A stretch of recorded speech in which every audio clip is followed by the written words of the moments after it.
Okay, in other videos, we've taken a look at selling single items or single services, and we've taken a look at how to build product pages on your site in various ways. Now it's time to think about shopping carts. And first of all, basic shopping carts. Now, of course, we know there's three elements: the catalog, the cart, and the checkout. Those are the three parts of what we call shopping carts. What I mean by a basic shopping cart is literally the shopping cart. So just the cart, no catalog or checkout needed. What are the scenarios that you might want this under? Well, you might already have a catalog online, right? Could be large, could be hundreds of products, could be small, just 20 or so, something like that. But you have a catalog already there, okay? And you've built it in some format in WordPress.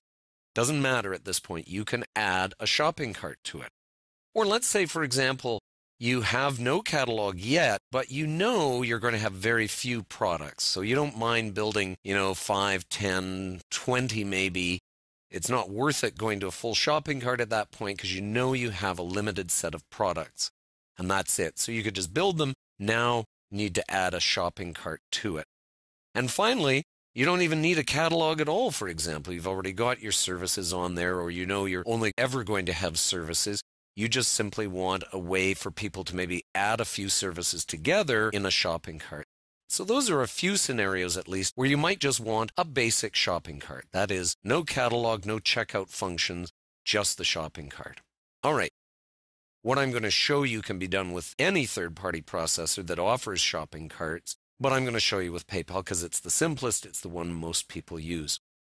So let's say, for example, I'm just going to show you, by the way, this is what I've got already in my catalog. Okay, I've already built this, maybe using some of the techniques I showed you. However you've done it, you've got some items like this, and you want to add a PayPal shopping cart to this. Okay, so you go to PayPal, and this is the page where you find tools for merchant services, and you're checking out your buttons. Of course, we want an Add to Cart button. Up until now, we've looked at Buy Now buttons. Now you need a special button because it's going to tell the system that there's a cart to go to, cart to add the information to. All right, so we click on Add to Cart, and there's where we find Create a PayPal button. Just make sure that this drop-down does say Shopping Cart. Okay, you can actually choose any type of button from here, but it should say, because of the link we clicked on, it should say Shopping Cart. So double check that. Then I enter the name of my item. I've got my product ID number that I want to put in there. I've got my price, currency. There are some other things you can do. You can change the look of the button. You could add your own button.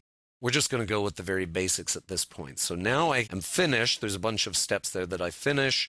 I get to this point. Now I'm viewing my button code. You can see what my button's going to look like there. And here's the code for it. And I'm going to copy that code and keep it in a safe place, separate from WordPress. We're going to use it to go into WordPress after. So I've grabbed that. And then if I scroll further down the page, you'll see, and there's my Add to Cart button on the code. But if I scroll further down here, you can see it says Create a View Cart button.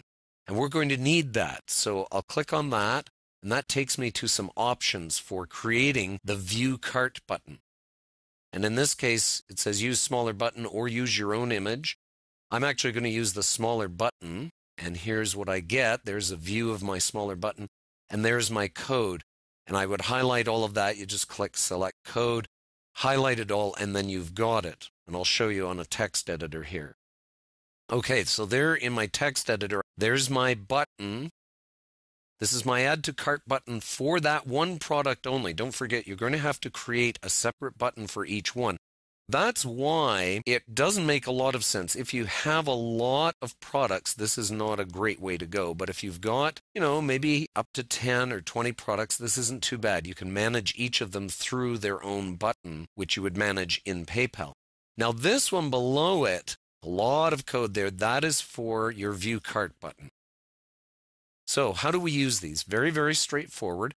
We just go back to here. Actually, let me go back for a second and let me grab the button. So this is our Add to Cart button. I'll go back over to here and I go to my Edit post for my square teak bowl.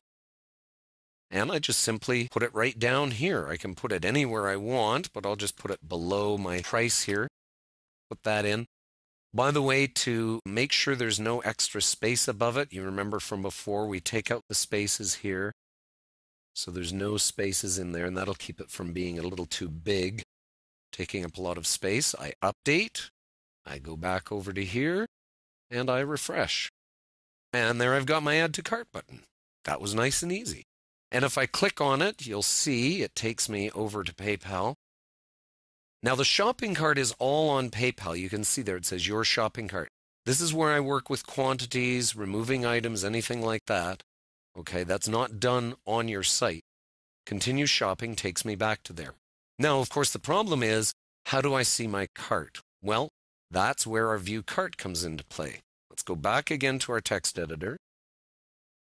All right, now I have to grab the entire one. Just make sure you've grabbed everything right to the end of form there, the closing bracket of form. Copy that. I go back to here now. Instead of in my post, where I want to go is into my sidebar, right, through my widgets. So I just go into here. I go through to widgets, and I find myself a text box. All I have to do is put in a text box. Because this doesn't have a sidebar, I'm actually going to put this in footer area 1. Hang on one second here. Let me close that. And I'll just put it into here. Just so it's in my footer, because these particular pages in this theme don't have a sidebar, and rather than worrying about that, let me just put it into there, paste it all in, okay? Remember, it's a button in itself, so I don't need to do anything else. I go back over to here, and I refresh, and now in my footer, I've got my View Cart button. Now, of course, typically you're going to want that on the sidebar. Just for the sake of this particular theme, it didn't have a sidebar on this page. But that's where you put your View Cart. And again, you click anytime from there, you click that, and you will get to your shopping cart. And again, you continue shopping. It just takes you back to where you were. And it's that simple to set up a shopping cart using PayPal, or as I say, any third-party processor that has a shopping cart. Not all of them do offer it. They may only have Buy Now buttons, but that's fine. You might want to choose a processor that's got a shopping cart. Now, there's a lot of work to this, and in particular, there's this work right here. Creating a button, maintaining it. Let's say you want to change the price or you want to put it on special. You've got to go back to PayPal and work with that individual button, and that can get a little bit awkward perhaps if you've got a lot of products perhaps, or you're changing things quite frequently. So that's something to keep in mind. And that's something that can be solved by our next step, which is to find plugins that will handle some of this process for you. Create a shopping cart in PayPal, but do it in such a way that you can manage it more easily directly from your WordPress installation. And that's what we're going to be taking a look at in the next few videos.